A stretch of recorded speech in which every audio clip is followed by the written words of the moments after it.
And we are live. And so at this moment,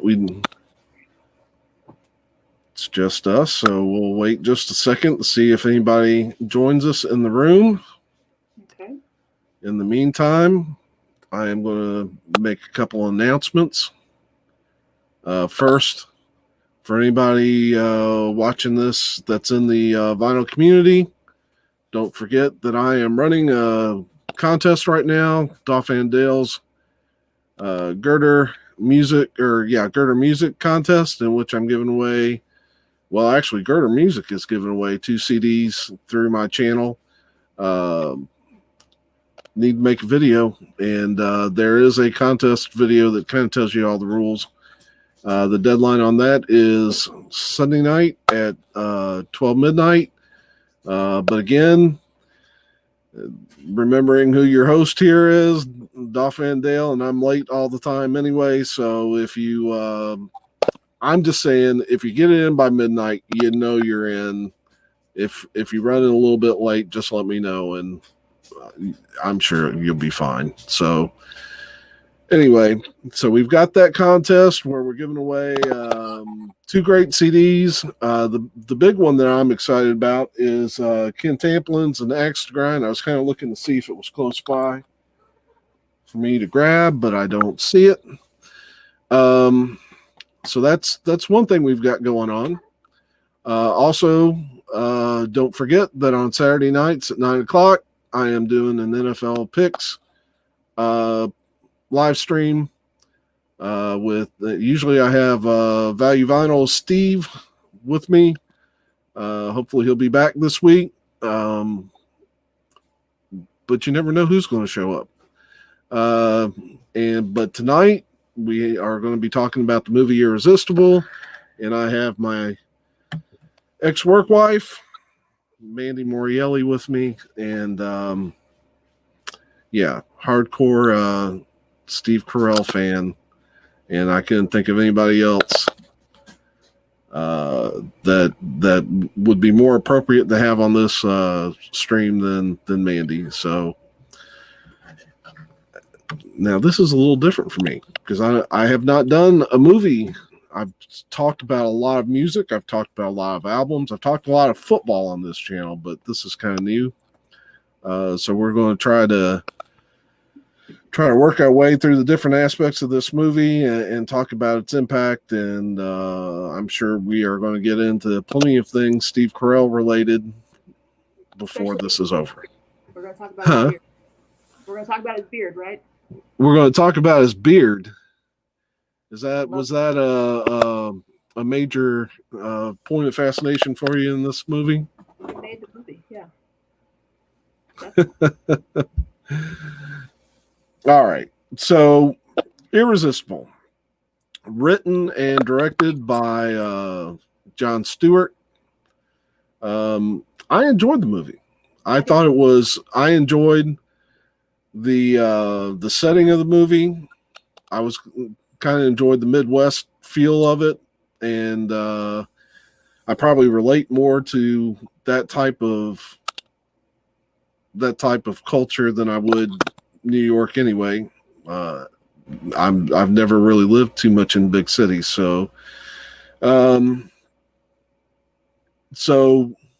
yeah, and I guess it kind of kicked off. It kind of tried to get you in that mindset right away, because if I remember right, I think we got a little Bob Seger in the soundtrack right off the bat, and then I think I heard Glenn Campbell singing Rhinestone Cowboy at one point, and so it just kind of got you that hometown feeling, maybe a little north and a little west of what I'm used to, but I think that was what were you for the audience, you know what I mean? Because we're not all from New York or LA or Washington. It was a good combination of regular old people. Yeah, I guess I wonder if we were to do a breakdown of the population in the U.S., how many of us live in urban areas as opposed to rural cities like New York? And I mean, I know New York, if you were to add up the populations of the New York, Los Angeles, Chicago, Atlanta, all those big cities. It'd be a enormous number, but would it still even be the majority of us, or would the majority of us live in smaller areas? That's a good question. I never, I just thought of it. And so, of course, we know that's part of, what people take into consideration in politics, especially with things like the Electoral College and states' rights. Yeah. Because that's why we don't just have one government. We have state governments, and that's because, and then on an even more local level, county and city governments, because obviously one central government is not going to be able to make good decisions for everybody across the country. What's good for a town like Louisville here would not be good like in my old hometown of Danville, which is a tiny town. So, which is very similar to what was it, Deer Lake, the name of their town? Yeah, I didn't the population. Did you? Mm-mm. It didn't look very big at all. No, not at all. In fact, everybody knows everybody type town. Yeah. It reminded from a population standpoint. It actually reminded me more of even like Faith, South Dakota, where my father lived. Because I've been there a couple times, and it's a town of 500. Oh wow. Yeah. So last time I was in Faith, I was lost. I knew generally where we needed to go because the town, you could walk across it in about 20 minutes. Oh. So, but I didn't know specifically where. So me and my buddy, we pulled, hey, Eric Weinbender, one of my favorite vinyl community buddies, is in the room. Good to see you, Eric. Hi, Eric. Oh, well, there's a statistic I didn't know. Almost 60% of U.S. citizens in the South. Wow. Right. Thank you, Eric. That's interesting. So anyway, we pulled up to the one grocery store in Faith. I got out of the car and walked up to these ladies that were locking up the grocery, and I said, I am looking for Don McHenry, which is, of course, my father. And they said, yeah, Donnie lives, if you go down this street all the way to the end, he's got the car with the weird doors on it. Like, yeah, you can only get directions like that in Faith. And so we went there, and then I accidentally got the wrong side of the street. And I knocked on the door, and this lady opens the door, and I said, oh, I'm sorry. I'm looking for my father. And she goes, oh, you must be Donnie's boy. Yeah, he's expecting you. Oh, wow. Okay. So I went across the street and found my father. So, but yeah, that's what this town reminded me of, was that kind of, everybody knows everybody kind of town. And went for a walk through the town. Everybody's calling him by name. He hadn't met any of these people yet. They already knew he was there and his name and everything. He got around that fast. Yeah. So I appreciate it. I kind of felt at home in this community already, right away. So, and I thought it does really show the contrast between the two main characters and the rest of the cast. And that, of course, with Carell playing a Democratic campaign strategist, and Rose playing a Republican campaign strategist. Now, how could you Rose, but you called him Carell? What's up with that? Y'all on a first name basis? Maybe I would like to be on a first name basis with Rose. She's kind of cute. I'm gonna call him Stevie then. I'm just gonna refer to him as Stevie. Well, you have definitely had a heart for Steve for a lot of years, as long as I've known you. What do you normally refer to him as? Sexiest man alive. Oh, well, yeah, there you go. Yeah. Yeah. And the beard did it for you in this movie. I like the beard. Yeah. Yeah. That's a keeper. It takes away from, he's not Michael Scott anymore. He has the beard. Yes. And I have to tell you, I watched the very first episode of The Office yesterday. I don't know what Voodoo was thinking. I don't know if they still are offering it or not. Everybody should jump on it if they are, but I happened to be awake when the new sales went on Voodoo the other day, and they were offering the entire series of The Office for $10. Yeah, that's a bargain. Yeah, that's what, $1 a season. Yeah, that's crazy. No, that's absolutely mind blowing. So I jumped all over it, and I decided to watch the first one, and I forgot just how cringe and awkward. Your viewers, what time you text me to tell me that you bought this? Do what now? Let's tell everybody what time you text me to tell me that you bought the Voodoo. Well, I probably texted you right when it happened at like 3 or 4 in the morning. I'm getting a text message from you that you bought the entire series for $9.99. I'm like, what? Well, now I didn't think that your phone let you get text in the middle of the night. Well, it does because of Brandy. I have to get her alerts, so I have to leave my volume on.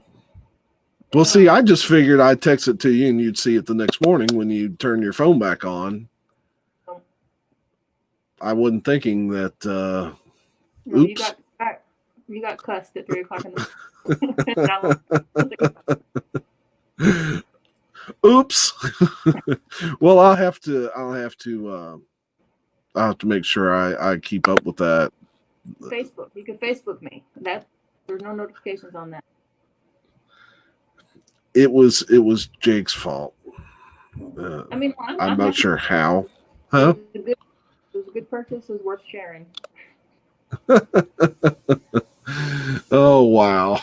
All right. So note to self: don't text Mandy at 3 o'clock in the morning anymore. All right. And Eric says that he is pro beard. Now, Eric, do you mean pro beard period or pro beard on Steve Carell? Did you really like that beard on Steve? Well, I love it. Let that be known. Steve did tremendous work with Foxcatcher. I had issues with factual inaccuracies within the film, but the acting was solid. That is a movie that I am going to make myself watch. We talked about that when it first came out years ago, Dale. I've got a copy of it. In fact, it's probably with the morning. You should be watching Foxcatcher. Now he's gonna look for his copy. Look. It was a great movie.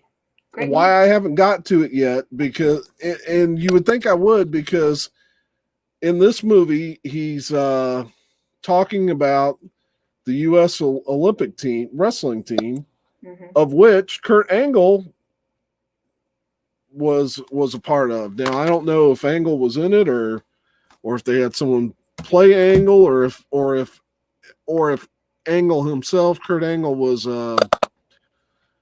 even really a part of the story. But I do know that Kurt trained with the coach that Carell was playing. So you'd think that I would have jumped all over it, and I've got it. It's just one of those movies I haven't got around to watching. Of course, I'm just now really getting back to where I'm watching more movies. I think in stressful times like this, it's sometimes hard to keep your concentration to movies. So end up watching. Did you know that this movie, Irresistible, only made $211,000? But I was looking at that box office and was wondering what the budget was. I didn't see the budget on the movie, but it looked like COVID really COVID, because I think ripped it's the. been much more successful. I think if it had a great debut in theaters, I think it would have done well, especially with the political nonsense going on right now. Now, it looks like you and Eric can both get on me for not having Netflix. Because apparently there's a Foxcatcher documentary that I need to see too. I mean, do you want my Netflix password? I'll give it to you. Huh? I'll give you my Netflix password. There's okay. Well, maybe we'll do that. And you can give me your Voodoo password so I can, have something to watch after they take The Office away from Netflix. Okay. All right. We can probably do that. Okay. All right. So let's see. Where were we with this? We were talking about Steve. Box office. We were talking about his sexiness with the beard. Oh, yeah. And now, I was a little. Let me say that my husband is sexiest man alive. Steve is the second. Gotta get that plug in there. Make sure that if he sees this stream, that he realizes that he's actually the sexiest man alive, not Steve. But can we assume that Steve is second on your list? Most definitely. Well, I didn't know you have shown quite a devotion to Martin Short as well. Now he's funny. He's not sexiest man alive. Okay. Gotcha. All right. So I was a little disappointed that Rose Byrne did not get more of a role than what she did. Yeah. For a name like hers, she didn't get much at all. No, I thought she made the most of what she got. Yeah, she did a great job. I mean, her scenes were very memorable, especially when she licked Steve Carell's face. Jealous. I thought, wow, this is not. She has some depth because this is not the same housewife that I watched in what was that movie called? Instant Family or something like that. Oh yeah, I forgot she was in there with Wahlberg. She's in Bridesmaids, right? Oh wow, I haven't seen Bridesmaids. Well, wait a minute. How are you going to roll? Do I look like a Bridesmaids kind of guy? I mean, it's a good movie, yes. And I know, we differ on our opinions of Melissa McCarthy. I know that. Oh yeah, it's great. It's great. Okay, is she the star or is it someone else? I thought it was kind of an ensemble movie. It's the big league star. Oh, Eric, she'll take Martin Short in any movie, I think. But yeah, Jimmy Glick. What are your thoughts on Jimmy Glick, real quick? Jimmy Glick, I love Jimmy Glick. Yeah. Didn't I find that DVD for you somewhere? You did, yeah. Yeah. Mm-hmm. Yeah. I have not really watched Jimmy Glick. I guess that's something I need to watch? It's dated now, but it's still funny. Yeah. Yeah. Mm-hmm. I mean, I don't have a lot of Martin Short in my movie collection. What I've got, I like, especially Three Amigos. Yeah, that's great. It's all good stuff. Yeah. The best movie he ever did, and if people are gonna disagree with me on this, is Clifford. It's the greatest thing he ever made. Clifford. I have seen the cover for that a number of times. It's hilarious. He plays a 12-year-old boy, and it's hilarious. A 12-year-old boy? Mm-hmm. He wasn't 12-year-old when he filmed it. He was like probably 45. But you just gotta watch it. It's funny. Oh, so is this like a predecessor to Billy Madison? No, nothing. No. No. Just watch it. I have it. You can borrow it. Okay. All right. So there we've covered. Now I did think. Now let me look at the cast here on Irresistible because I can't always remember. Chris Cooper. I thought that he did a really nice job, played his role well. It wasn't a huge role. Again, it wasn't a huge role, but I thought he was very effective. Chris Cooper. Oh, he was the guy playing the candidate. Yeah, he was great. Very wholesome. Yeah, and I had not really, I wasn't very familiar with the Mackenzie Davis who played his daughter. Yeah. She's what has she been in? She was really pretty though. I mean, she had a terrible haircut, but other than that, she was really pretty. Yeah. Looks like she made her debut in Smashed. Yeah. And I'm seeing The Awkward Moment, The Martian, Runner, and The F Word. Never seen any of those. And it looks like she might be Canadian. Yeah. Yeah. Yeah. I thought she was good. But this really, now as I think about it, though, it seems like this really was a Steve Carell vehicle. It was really him playing off of everybody else. Well, yeah. I mean, Jon Stewart wrote it, so obviously they go way back. Yeah. What about Deborah Messing had a small little part? She looked terrible, poor thing. Deborah Messing was in this movie? Yeah, in the very beginning. Yeah. You know who Deborah Messing is, right? Yeah, the Will and Grace, right? Yeah. She's in the very beginning. She's like doing like the with the Latinos. Oh, that was her. Yeah, doesn't she look terrible? What? Yeah, I guess so, because I didn't even really recognize that was her. Was she the one that made the comment about not really wanting to endorse this candidate because she would rather stick with black folks as their along those lines? Yeah. And then the African American lady sitting next to her is kind of like rolling her eyes and oh wow, yeah. That was I appreciated that because I know that Stewart leans left, and to me, I appreciated the fact that he was willing to take a dig at his own side, as much as he was willing to dig at the other. And like I said, they kept it from being a partisan heavy film, and which I really did appreciate. I did too. Well, anything on you either way. Apparently, I do need to watch Bridesmaid.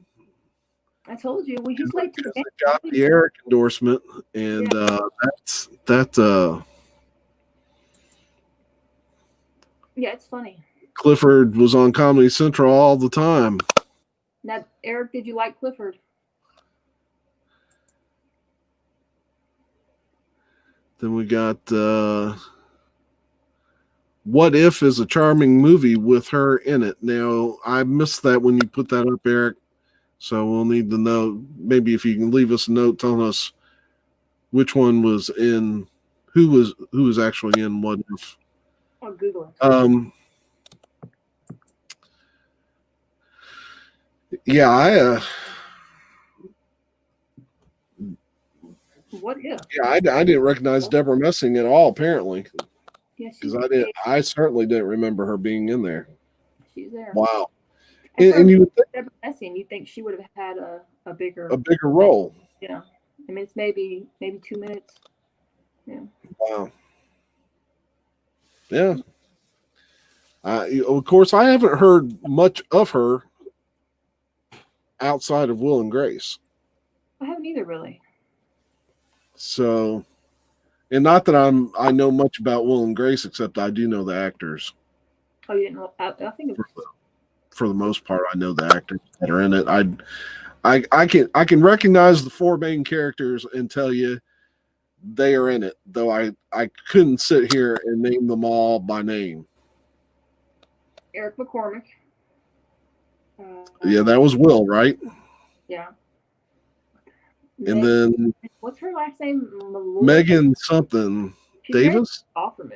she's wonderful, but I can't think of her. I can't pronounce her last name. It's like Malloy or something like that. You know what I ought to do? Let's see here. Oh, I can't do that though. You would.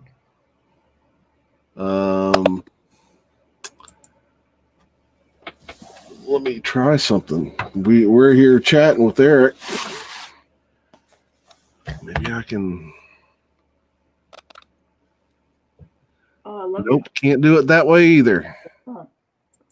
Huh? I love watching your face while you're trying to figure it out. Yeah. Yeah. Oh shoot. Oh shoot. If I better knew how to work this program. Mm-hmm.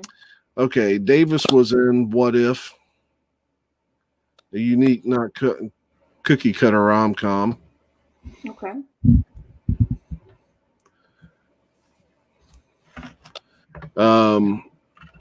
Yeah, I'm not familiar with What If. No, I've never heard of it. I googled it, but it looked like Renee Zellweger came up.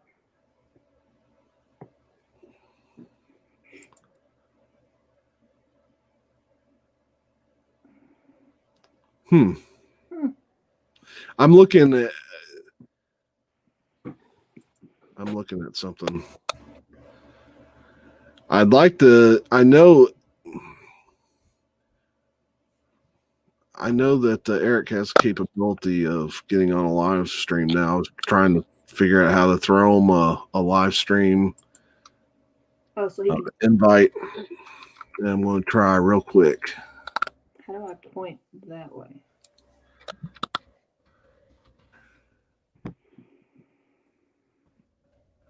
Oh, let's see here. One of these days, I'm going to learn how to work this program fully. You think you would have learned it before you started doing live streams? Sometimes you just have to kind of roll with it. And what if Steve Carell ever sees this video and he's thinking, "Oh my God, Mandy, why are you on this show with this guy who doesn't know how to work?" What if he wanted to come on right now and you couldn't even link him up? Yeah, it's terrible. And I've seen people actually throw links into the comments so that other people can come on. But I don't know how to do that either. We'll figure it out. Now that part I'm not too worried about because I think sometimes I've been in some live streams where they've gotten too many people talking at once, and that's yeah. So all right, so we're kind of covering the cast, we're kind of covering the setting and everything. Did you see the twist coming? I did not. Did you? No. And it's kind of funny. Now one of the critiques I read really kind of slammed the twist. Yeah, here this guy Owen Gleiberman says the tone is overly subtle. No, I'm sorry. The tone is overly obvious, yet pretend subtle, with pauses that keep nudging you in the ribs. And I'm thinking, I don't know that I really was thinking along the lines of where Stewart was trying to take us. No, I didn't at all. It was totally out of the blue for me.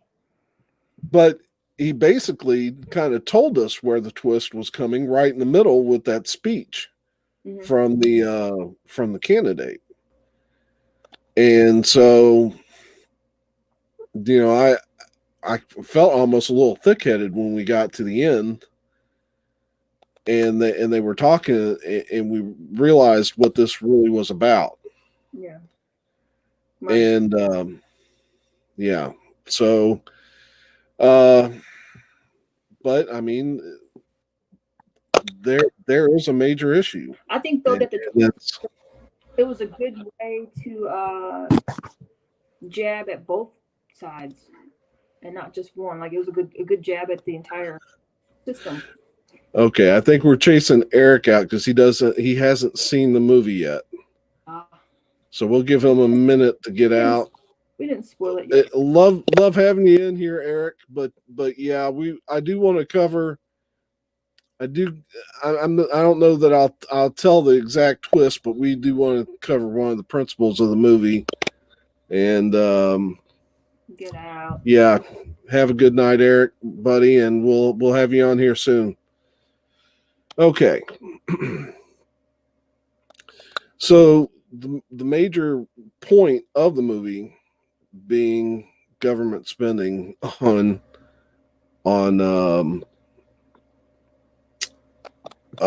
campaigns, and that really got me to thinking.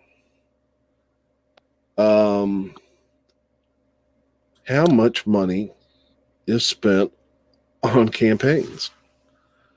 And so, if you let me Google up. See, we need Eric to come back because he was good at Googling. Let's look at Biden presidential campaign money.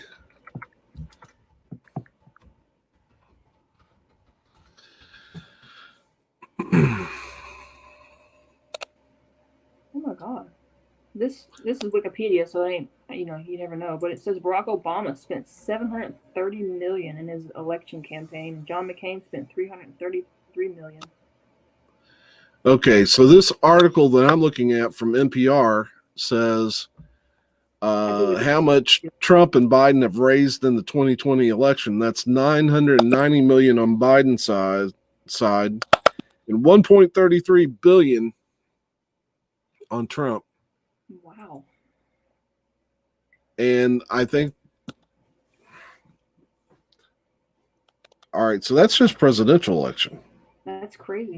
That doesn't count Congress. It doesn't count state elections like governor or so what kind of industry is campaigning? One we need to be. And if we took the money spent on campaigns, what kind of good would that do society?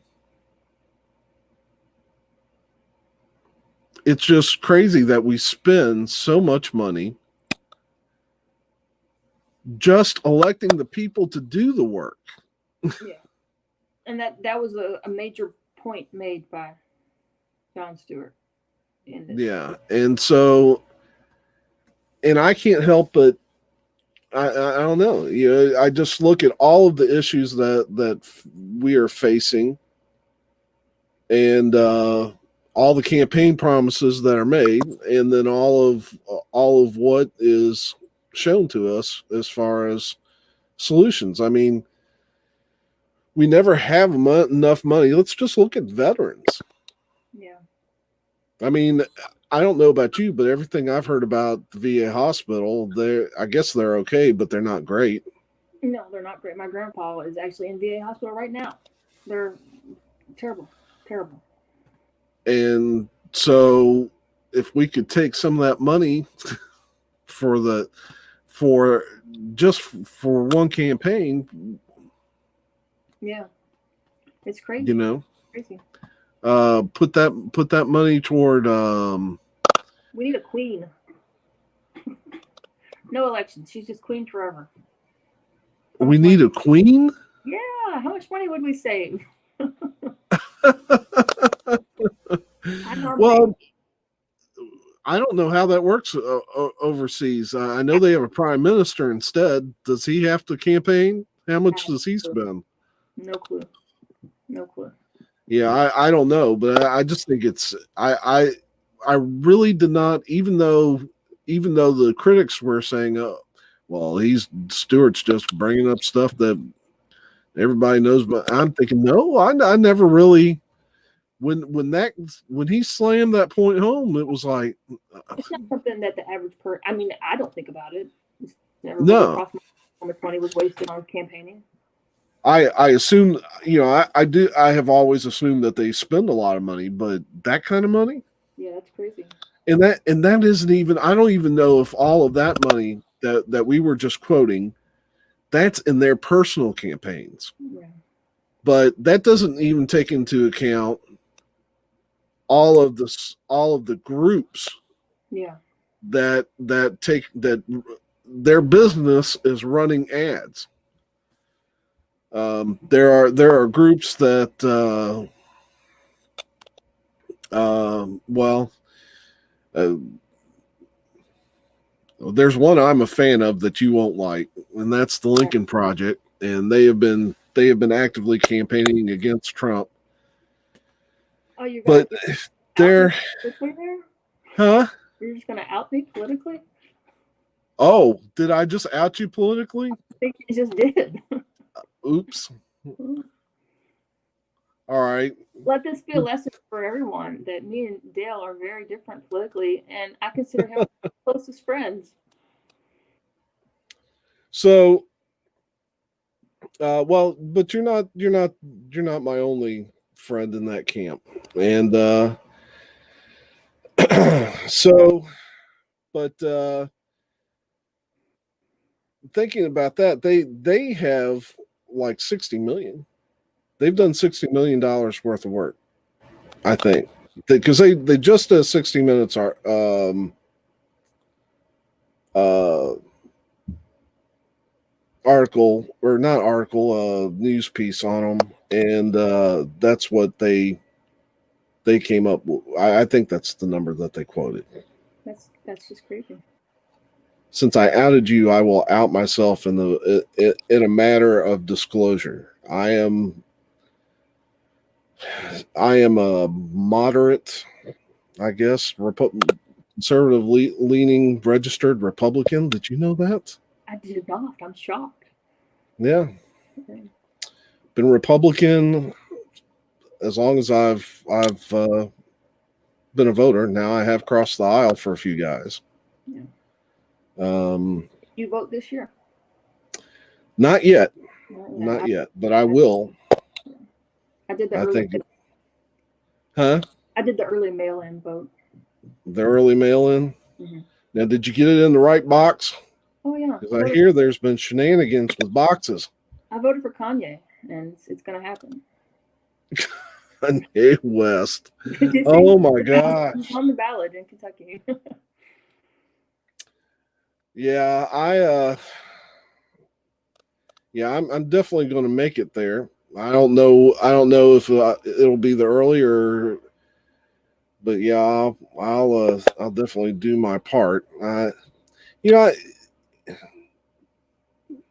That's a crazy thing too. I think it's important, but I don't want to overemphasize it because I know, again, the way our political system's set up, Trump's going to carry the state. Mm-hmm. Kentucky? Yeah. Oh, yeah. I mean, I don't know that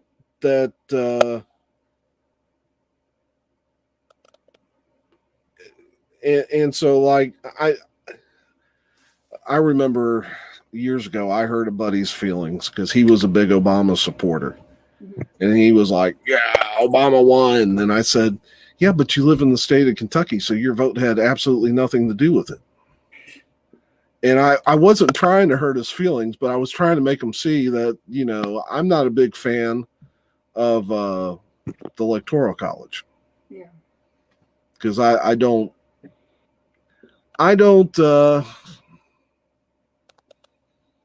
yeah, I just don't like that idea. I think it doesn't help. I mean, the point from what I understand of the Electoral College is so that smaller states have better representation. Otherwise, then you just have like Texas and California and places like that, basically deciding the presidential election. But I don't know that what does the Electoral College do? That means we get a couple counties in Ohio and some counties in Florida that decide our elections now.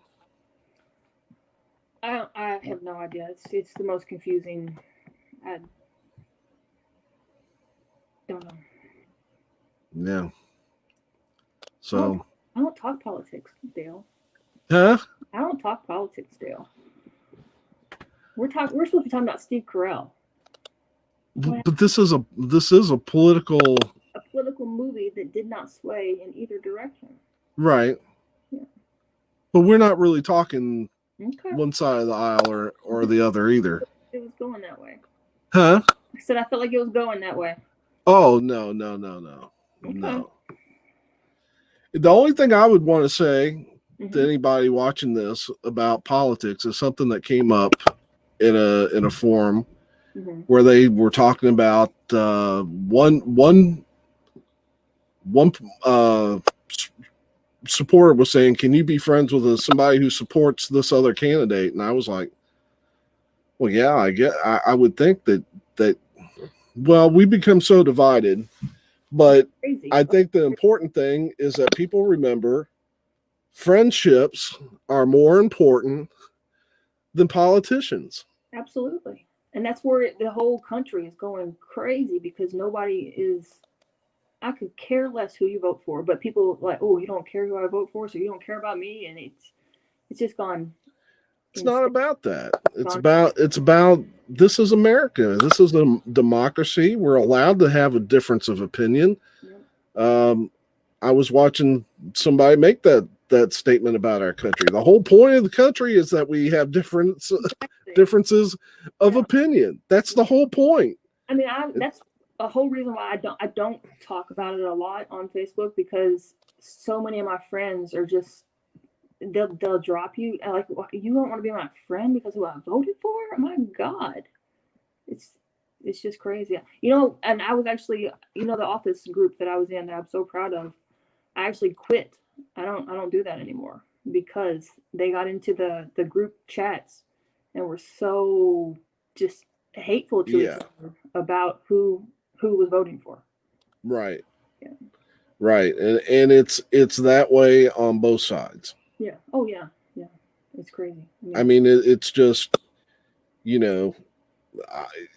people get indignant one way or the other. And I'm like, okay, well, you can get indignant. That's not a problem. I don't have a problem with people expressing their opinions on certain policies or certain aspects of candidates.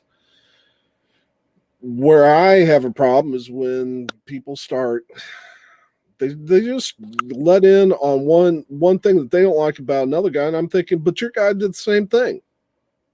Yeah. But you're okay with it. You're okay with it on the other side? I think I mean, they're all full of garbage.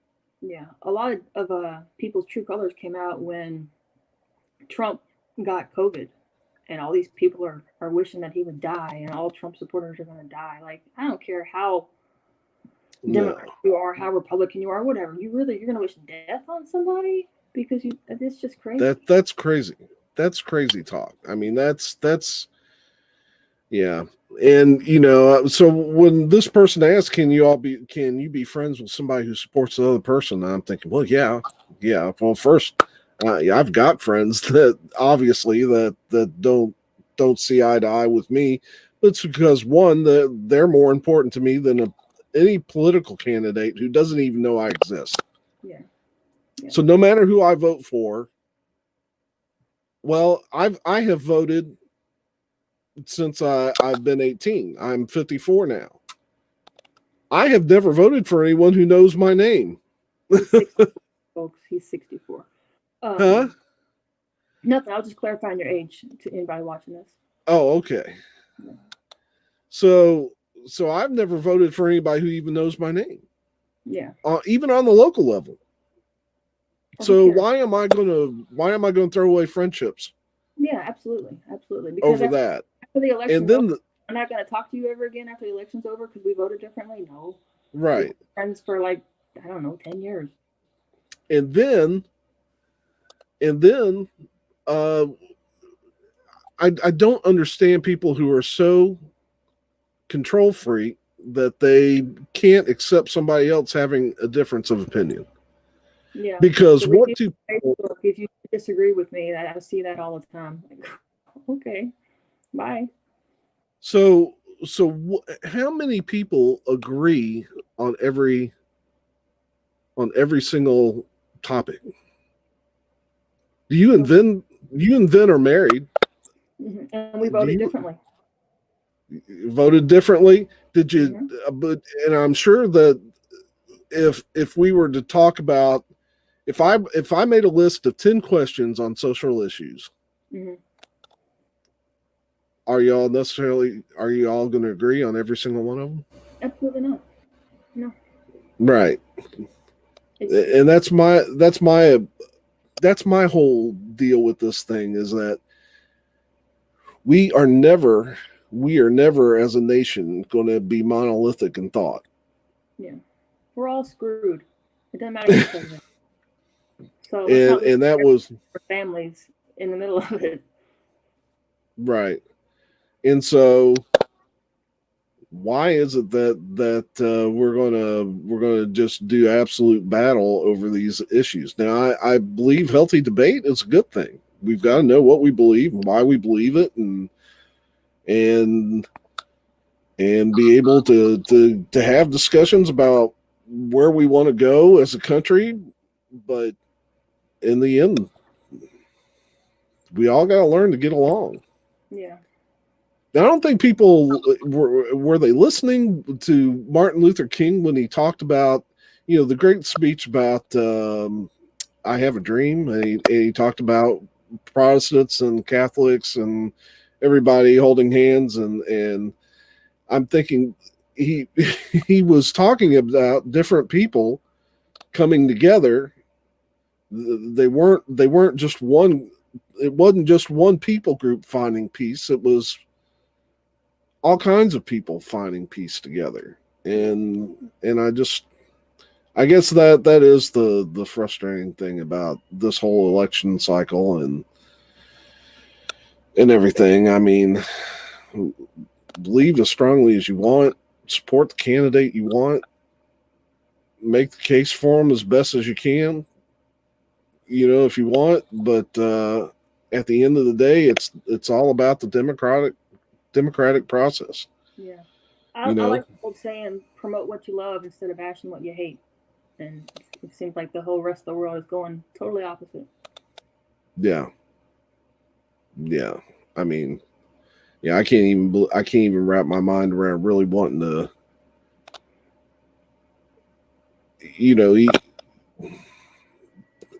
I was just thinking about what you were saying about people wanting to see people die because they thought, oh, well, they got COVID now because they weren't being careful or what have you. And that just, that just doesn't even, that doesn't compute to me. I mean, if they're wrong, if they weren't taking the precautions, well, they're human beings. Let them learn. Yeah. Put on that mask and be careful next time. But who would wish that death? I mean, especially back in, what was it, March or April, they were showing all the guys from, especially in Italy, where they were just also isolated, and I'm thinking that's happening here in the US now. Yeah. What a horrible disease where you cannot be with your loved ones as you pass on. Oh, I know. From this life, and to be hooked up. I guess the best case scenario is that you're so as anesthetized, or they're keeping you sedated enough to where you're not really aware. Yeah. That you're alone and that you're struggling to breathe. Yeah. I mean, that's part of the reason why I'm trying to be so careful about it, is because that's not a way I want to go out. Yeah. I mean, once they get a vaccine going and get some treatments that at least give somebody a fighting chance with this stuff. Yeah. And that's the other thing is about this this illness, is that it just seems to affect so many people in different ways. I know Donald Trump must have feared for his life Oh yeah, you had to. Whether he will admit it or not. Once he tested positive, he had to be really concerned about, you know, Definitely. how am I going to react to this? Yeah. Did you see that they announced today that his son Byrne had it too? The 14-year-old. Oh no, a Byrne. Mm-hmm. Oh, well,